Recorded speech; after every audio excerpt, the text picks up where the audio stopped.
It is 1970। Shastri ji को गए हुए अब 4 साल से ज्यादा हो चुके थे। उनकी डेथ रिलेटेड फाइल्स लगभग क्लोज हो चुकी थी। देश उस बात से बहुत आगे बढ़ चुका था। पर तब शास्त्री जी की धर्मपत्नी श्रीमती ललिता शास्त्री एक इंटरव्यू में दुनिया के सामने आती है, क्योंकि अब उनसे रहा नहीं जा रहा था। उस इंटरव्यू में शास्त्री जी की मौत के बारे में ललिता जी कुछ ऐसी बातें बताती हैं जिनको समझ पाने के लिए लोग शायद रेडी नहीं थे। 4 साल पहले 11 जनवरी को ताशकंद में उनकी मौत के बाद जब डेड बॉडी उनके घर लाई गई तो शास्त्री जी के परिवार को, इवन अपने खुद के बेटे को उनकी बॉडी के पास जाने में बहुत प्रॉब्लम हो रही थी। समहाउ उनके परिवार को बॉडी के पास जाने से रोका जा रहा था। पर जैसे तैसे जब वो बॉडी के पास पहुंचे तो उन्होंने देखा कि बॉडी पूरी नीली पड़ चुकी है, सूज चुकी है। ललिता जी बताती है कि अंतिम संस्कार के पहले उनकी बॉडी को नहलाना था, पर तब तक बॉडी इतनी ब्लोट कर चुकी थी कि उनके कपड़े तक फंस चुके थे। उनके कपड़ों को काटा गया और फिर उनको नहलाया गया। जब नहलाया तो दिखा कि उनके पेट पर प्लस के शेप में कट मार्क्स हैं और गले के पीछे भी कट्स हैं जिनमें से खून तक आ रहा है। जब उनके चेहरे के ब्लूइश पैचेस को लोग नोटिस करने लगे तो पता नहीं कहां से एक आदमी आया और पूरे चेहरे पर चंदन का पेस्ट लगा दिया ताकि नीला पड़ा हुआ चेहरा छुप जाए। पता नहीं वो आदमी कौन था, पर शास्त्री जी की डेथ तो हार्ट अटैक से हुई थी ना। बॉडी का नीला पड़ना, उसका सूज जाना, बॉडी पर कट मार्क्स होना, उनमें से खून आना, ये सब क्लियरली बता रहा है कि बात कुछ और है। तो आखिर हुआ क्या था? 10 जनवरी की रात शास्त्री जी के साथ हुआ क्या था और जो कुछ भी हुआ वो आखिर किया किसने था?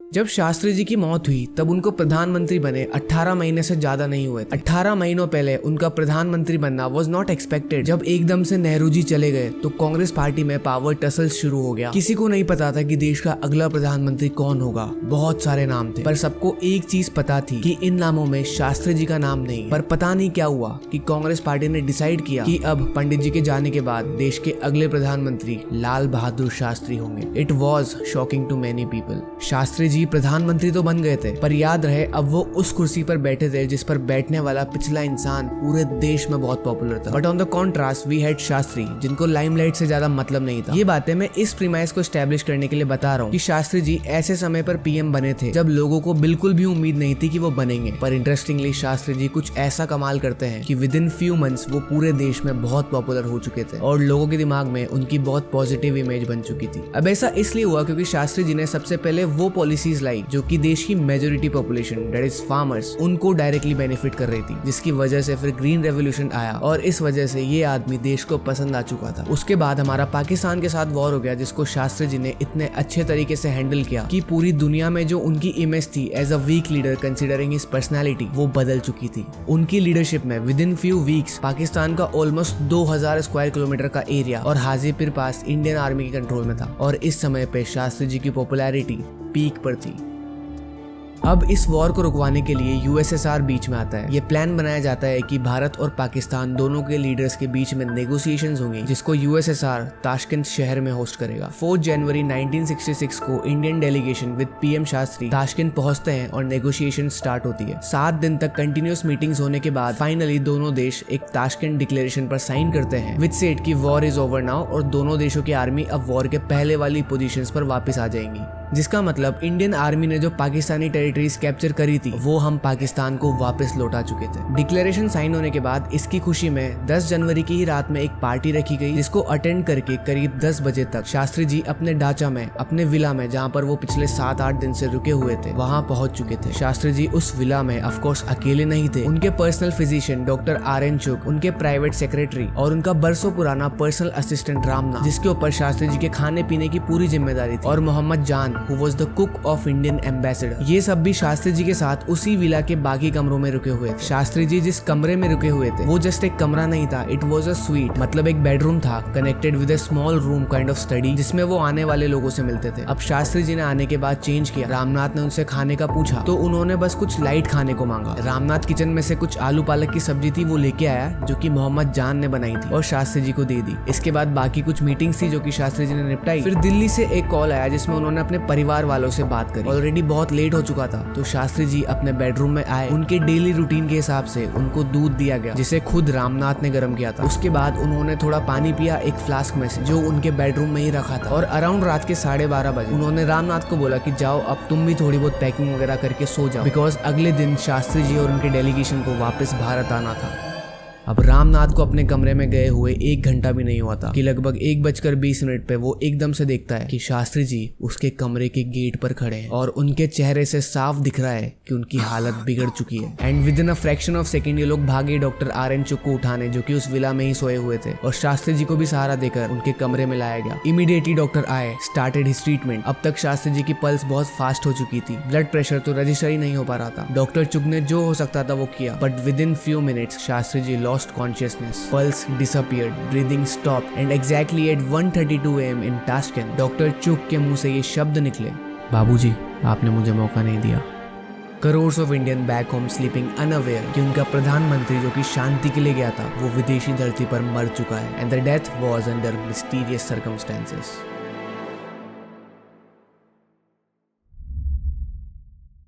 शास्त्री जी की मौत का ऑफिशियल कारण बताया गया heart attack, because he was a heart patient और उनको पहले भी 2 हार्ट अटैक्स आ चुके थे। पर उस रात जो हुआ था वो एक नेचुरल हार्ट अटैक जितना सिंपल नहीं था, इट वॉज समथिंग एल्स। और जब मैं इस कहानी में अंदर घुसा तो मुझे कुछ ऐसी चीजें पता चलने लगी जो कि ऑफिशियल वर्जन से एक अलग ही कहानी बता रही थी। वी नो कि जब उस रात शास्त्री जी को तकलीफ होने लगी तो वो खुद अपने बेड से उठकर रामनाथ के कमरे तक चल के गए। अब सोचने वाली बात है कि जब एक आदमी हार्ट अटैक या फिर ऐसे ही किसी मेडिकल सिचुएशन से गुजर रहा होता है तब उसको खड़ा भी नहीं होना चाहिए, पर ऐसी सिचुएशन में शास्त्री जी को ऑलमोस्ट 10-15 कदम चल के जाना पड़ा। पर शास्त्री जी को आखिर बेड से उठना ही क्यों पड़ा? क्या उनके कमरे में कोई टेलीफोन या फिर इमरजेंसी बजर्स नहीं थे, considering he is the prime minister of India and a heart patient too? जब ये सवाल सरकार से पूछा गया तो ऑफिशियल जवाब आया कि शास्त्री जी के स्वीट में एक सिक्योर टेलीफोन के साथ एक इमरजेंसी बजर भी था, जिसको खाली लिफ्ट करने से एक अलार्म बजता और सबको पता चल जाता कि शास्त्री जी को हमारी जरूरत है। पर फिर शास्त्री जी ने उस रात वो बजर क्यों नहीं बजाया और ऐसी हालत में खुद क्यों चल के गए रामनाथ के कमरे तक?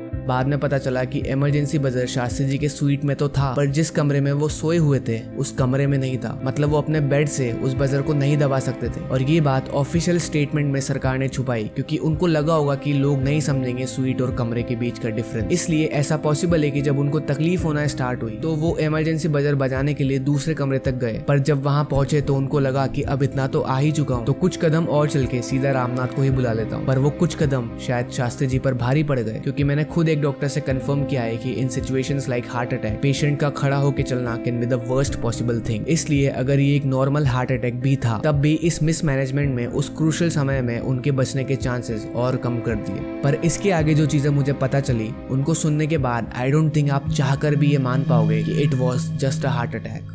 जब शास्त्री जी को रामनाथ के कमरे से कंधे के सहारे वापस उनके कमरे में लाया जा रहा था तब वो बार बार उस फ्लास्क की तरफ पॉइंट कर रहे थे जिससे अभी थोड़ी देर पहले उन्होंने पानी पिया था। पास खड़े लोगों को लगा कि शायद उनको पानी पीना है, इसलिए वो फ्लास्क को शास्त्री जी के पास लेकर आए। पर जैसे ही ये हुआ शास्त्री जी ने हाथ से वो फ्लास्क गिरा दिया और वापस उसकी तरफ पॉइंट करने लगे। ये सुनकर किसी को भी डाउट होगा कि कहीं वो फ्लास्क के पानी में तो कुछ नहीं था जिसकी वजह से शास्त्री जी की ऐसी हालत हो गई थी, और वो ये बताना चाह रहे थे कि उस फ्लास्क में कुछ गलत है। इस डाउट को क्लियर करना बहुत आसान था, बस उस फ्लास्क की फॉरेंसिक टेस्टिंग करवानी थी जिससे ये पता चल जाता कि उस फ्लास्क के पानी में कुछ था या नहीं। पर guess what, that flask went missing immediately after the death of Shastri ji, और उस रात के बाद वो कहाँ गया किसी को नहीं पता। और ये अकेला आइटम नहीं है जो कि गायब हुआ था। शास्त्री जी अपने पास एक पर्सनल डायरी रखते थे जिसमें वो अपने पूरे दिन के बारे में और भी बहुत कुछ चीजें लिखते थे। That diary too went missing. Delhi में जब शास्त्री जी के पर्सनल आइटम्स उनके परिवार को दिए गए तब ये दोनों ही चीजें उसमें नहीं थी, इसलिए उस फ्लास्क का फॉरेंसिक टेस्ट कभी हो ही नहीं पाया और ना ही ये पता चल पाया कि शास्त्री जी उस फ्लास्क की तरफ पॉइंट क्यों कर रहे थे। उस रात जब ये सब हो रहा था तब डॉक्टर आर.एन. चुक तो इमीडिएटली पहुंच ही गए थे, पर कुछ ही मिनट्स बाद रशियन डॉक्टर्स भी वहां पहुंच चुके थे। अब शास्त्री जी तो नहीं बचे, पर उसके कुछ देर बाद प्रोटोकॉल के हिसाब से मेडिकल रिपोर्ट तैयार करी गई। अब ये रिपोर्ट पहले रशियन में तैयार करी गई, उसे डॉक्टर्स ने साइन किया और फिर हाथों हाथ ऑन स्पॉट उसे इंग्लिश में ट्रांसलेट किया और देन अगेन डॉक्टर्स ने उसे साइन किया। अब इंटरेस्टिंग बात यह है कि जो रशियन रिपोर्ट है उसमें डॉक्टर आर.एन. चुक के अलावा 8 रशियन डॉक्टर्स ने साइन किया था, पर वहीं इंग्लिश रिपोर्ट पर बस 6 सिग्नेचर्स थे। और जो रशियन डॉक्टर सीन पर सबसे पहले पहुंची थी डॉक्टर येरेमको, उन्होंने तो इंग्लिश रिपोर्ट पर साइन ही नहीं किया। जब हाथों हाथ रिपोर्ट तैयार की गई, ऑन स्पॉट उसे ट्रांसलेट किया गया, तो एक रिपोर्ट में 8 सिग्नेचर्स और एक में बस 6, और उसमें भी जो डॉक्टर सीन पर सबसे पहले पहुंचा जिसके सामने शास्त्री जी ने दम तोड़ा उसका साइन ही नहीं। क्या इसका रीजन ये था कि क्योंकि मेडिकल रिपोर्ट्स में मेंशन था कि शास्त्री जी की डेथ का कारण हार्ट अटैक हो सकता है और डॉक्टर येरेमको को ये पता चल चुका था कि it was not a mere heart attack, और इसलिए उन्होंने रिपोर्ट पर साइन ही नहीं किया। It is just a possibility, मतलब इस चीज से कुछ प्रूव नहीं होता, but it is clearly giving hints कि something was wrong, and if not, wait for few minutes. Shastri ji की डेथ हुई 11 जनवरी एग्जैक्टली एट 1:32 AM और इसके एग्जैक्टली 9.5 घंटे बाद सुबह 11 बजे डेड बॉडी दिल्ली पहुंच चुकी थी। ध्यान रहे उन दिनों दिल्ली में कड़कती ठंड पड़ रही थी और ताशकंद में तो टेम्परेचर 0 टच कर रहा था। जब बॉडी उनके ऑफिशियल रेजिडेंस पर पहुंची और अंतिम संस्कार से पहले नहलाने के लिए उनके कपड़े उतारे गए, तब ललिता जी ने बॉडी को देखकर एक ही बात बोली कि अगर डेथ हार्ट अटैक से हुई है तो फिर बॉडी इतनी काली कैसे पड़ गई, इतनी सूज कैसे गई है, और ये बॉडी पर कट मार्क्स क्या कर रहे हैं, इनमें से खून क्यों आ रहा है। और बस ललिता जी नहीं, शास्त्री जी के अंतिम दर्शन के लिए जो भी लोग आ रहे थे, सब लोग बॉडी की ऐसी कंडीशन को नोटिस कर रहे थे। पर अगर सच में मौत हार्ट अटैक से हुई है तो इतनी जल्दी विद इन 10 आवर्स बॉडी की ऐसी हालत कैसे हो सकती है, जबकि मौसम भी सर्दियों का है जिसमें बॉडी के पोस्टमार्टम इफेक्ट जैसे काला पड़ना ये सब वैसे ही स्लो डाउन हो जाता है। एंड व्हाट एक्सप्लेन्स उनके पेट और गर्दन के पीछे के कट मार्क्स जिनमें से खून तक आ रहा था। ये सवाल पूछा गया इंडियन गवर्नमेंट से पार्लियामेंट में, जिसका ऑफिशियल जवाब आया कि वो कट मार्क्स शास्त्री जी की बॉडी पर इसलिए हैं क्योंकि ताशकंद में उनकी बॉडी को एम्बाम किया गया था, मतलब उसमें कुछ ऐसे केमिकल्स इंजेक्ट किए थे जिससे बॉडी का डिकम्पोजिशन बहुत स्लो हो जाए। दैट्स व्हाई ये कट मार्क्स वो एम्बामिंग प्रोसेस के हैं। Now this makes complete sense क्योंकि Shastri ji was a sitting prime minister और उनके अंतिम संस्कार को नॉर्मल से ज्यादा समय लगने वाला था, इसलिए एम्बामिंग करवाना make sense. But what doesn't make sense is, अगर शास्त्री जी की बॉडी की एम्बामिंग की गई थी तो उसकी बस 10 से 12 घंटे में ऐसी हालत कैसे हो गई, जबकि एम्बामिंग के बाद तो कुछ दिनों तक बॉडी को कुछ नहीं होता। क्या सच में ताशकंद में शास्त्री जी की बॉडी की एम्बामिंग ही की गई थी या फिर एम्बामिंग के नाम पर? आई नो कुछ लोग बोलेंगे कि मैं इस वीडियो में हर चीज को बहुत एग्जैजरेट कर रहा हूँ, एंड आई वुड अग्री कि इसमें कुछ चीजें एग्जैजरेटेड हो सकती है, पर ये सारी एग्जैजरेशन, सारे डाउट्स 2 मिनट में खत्म हो जाएंगे जब हमारे पास शास्त्री जी की पोस्टमार्टम रिपोर्ट होगी, क्योंकि उसमें सब एकदम क्लियर हो जाएगा कि उनकी मौत हार्ट अटैक से हुई थी या फिर उनको जहर दिया गया था। बट इंटरेस्टिंगली येट अनफॉर्चुनेटली ऐसी कोई रिपोर्ट है ही नहीं, क्योंकि शास्त्री जी का, देश के सिटिंग प्राइम मिनिस्टर का जो कि दूसरे देश में मर गया, उसका पोस्टमार्टम कभी किया ही नहीं गया। क्यों?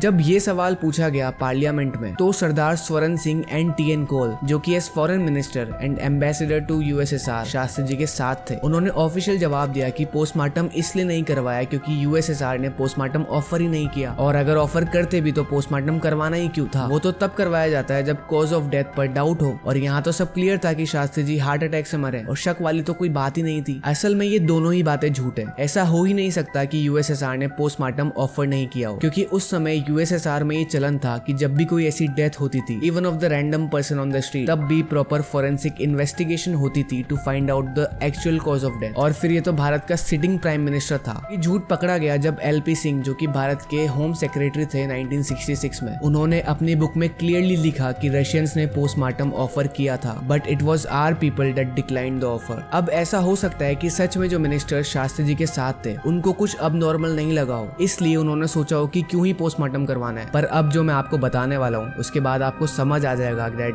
This was not the case.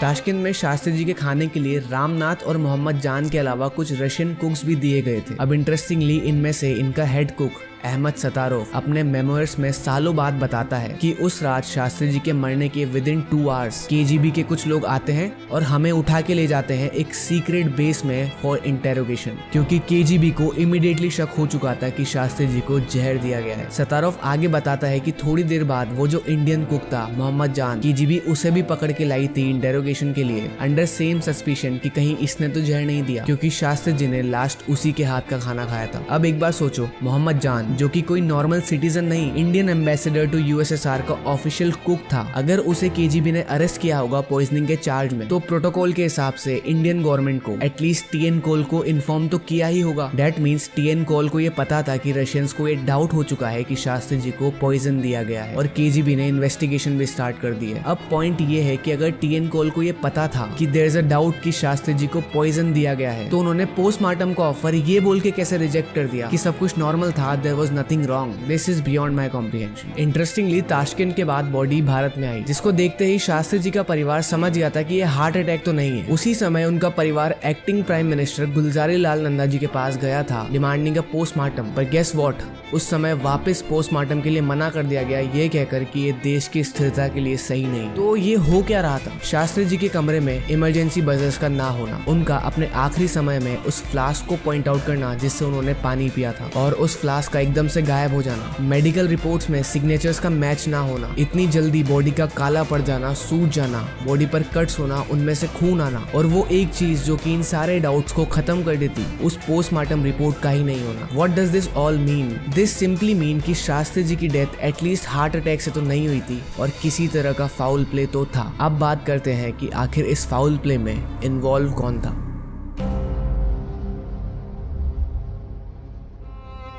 जब भी दुनिया में किसी बड़े लीडर का असैसिनेशन किया जाता है, वो किया जाता है जब उस लीडर के मरने से किसी दूसरे देश या फिर लोगों का बहुत बड़ा फायदा होने वाला हो। और शास्त्री जी के केस में भी कुछ देश थे, कुछ लोग थे जिनका उनके मरने से अच्छा खासा फायदा होने वाला था। इस कहानी में 3 किरदार है जिन पर शक जाता है क्योंकि उनके पास मोटिव था शास्त्री जी को मारने का, और अब एक एक करके मैं उन तीनों किरदारों की कहानी बताने वाला हूँ। शास्त्री जी की डेथ के पीछे की 3 कॉन्स्पिरेसी थ्योरीज बताने वाला हूँ। फिर डिसाइड आप करना कि किसका मोटिव ज्यादा बड़ा था और शास्त्री जी के असैसिनेशन में किसका हाथ था।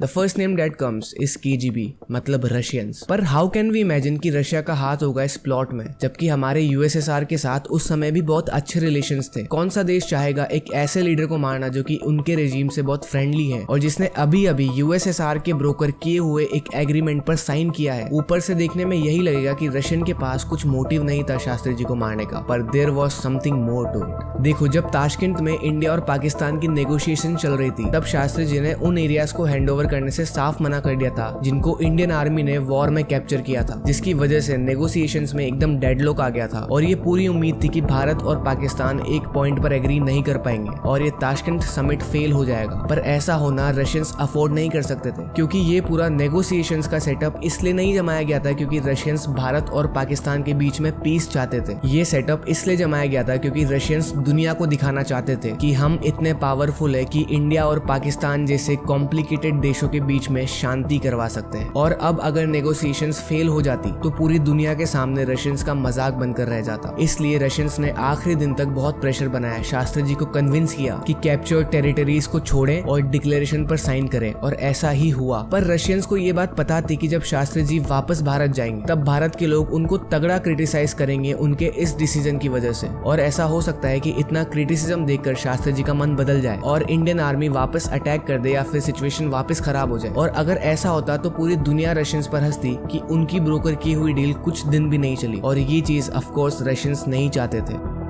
पर एक तरीका था जिससे ये सब हो ही नहीं, and that was Shastri ji को भारत जाने से पहले ही भारत की जनता में शहीद बना दिया जाए, ताकि उनका जो लास्ट एक्शन था साइनिंग द ताशकंद डिक्लेरेशन, उसको उनके आखिरी एक्शन के तौर पे पूरा देश रेस्पेक्टफुली एक्सेप्ट कर ले और भूल जाए कि भारत ने कुछ कॉम्प्रोमाइज भी किया था पाकिस्तान के साथ। Now this may or may not make sense to you, पर मुझे पर्सनली ये लगता है कि इस प्लॉट में रशियंस इन्वॉल्व नहीं थे, क्योंकि अगर होते तो वो पोस्टमार्टम ऑफर नहीं करते, अगर होते तो केजीबी उन शेफ्स को अरेस्ट नहीं करती और इन्वेस्टिगेशन स्टार्ट नहीं करती। Now the second name that comes is the CIA, मतलब अमेरिकन्स। शास्त्री जी की मौत में अमेरिकन्स का हाथ होना, इस थ्योरी को मेन सपोर्ट इस बात से मिलता है कि उस समय यूएस उसके अलावा हर देश को न्यूक्लियर वेपन्स बनाने से रोक रहा था, और वहीं शास्त्री जी न्यूक्लियर वेपन्स में इंटरेस्टेड हो चुके थे, स्पेशली आफ्टर दिस वॉर। और ऐसा कहा जाता है कि उस समय भारत बस 18 महीने दूर था एक बॉम्ब बनाने से। ये चीज अमेरिकन्स ऑफ कोर्स अफोर्ड नहीं कर सकते थे, इसलिए उन्होंने पहले शास्त्री जी को एलिमिनेट किया, और उसके बस 10 दिन बाद इंडियन न्यूक्लियर प्रोग्राम के मास्टरमाइंड डॉक्टर होमी भाभा की फ्लाइट में ब्लास्ट करवा के उनको भी एलिमिनेट कर दिया, जिससे भारत के न्यूक्लियर प्लान्स एकदम ठप पड़ जाए। इस पूरे प्लॉट में CIA के इन्वॉल्वमेंट का एक एविडेंस मिलता है in the book conversation with crow,